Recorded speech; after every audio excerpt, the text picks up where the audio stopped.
যে ছিল সোনার কন্যা মেঘে বরং কেশ, নোয়াখালী অঞ্চলে ছিল সেই কন্যার দেশ।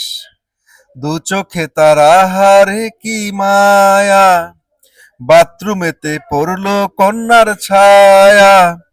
কন্যা ভুল করিস না, আমি ভুল করা কন্যার সাথে কথা বলবো না। এসেছে এসেছে সোফারিরা চলে এসেছে, খোকা খুকুমনিরা চলে এসেছে। তারা মেকআপের আড়ালে নিজেদের বয়স ডেকে ফেলে।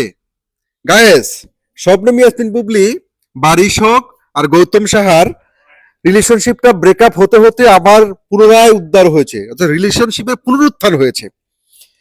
গতকালকে তারা নতুন করে আবার তাদের সোশ্যাল মিডিয়া হ্যান্ডেলে তাদের কাজের শো দেখিয়েছে।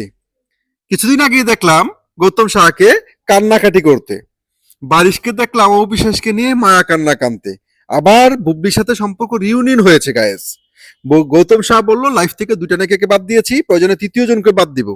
কিন্তু না, আমি বলেছিলাম এটা হচ্ছে তাদের আলোচনায় থাকা স্ট্যান্ড।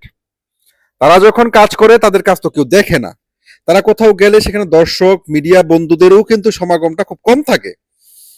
তারা আপনারা দেখেছেন সেলফির লুক দিয়ে দিয়ে মানুষ ডেকেও সেখানে তারা লোক জোগাড় করতে পারে না। সেই গৌতম সাহা, সেই বাড়ি, সেই বুবলি পুনরায় আবার এক হয়েছে।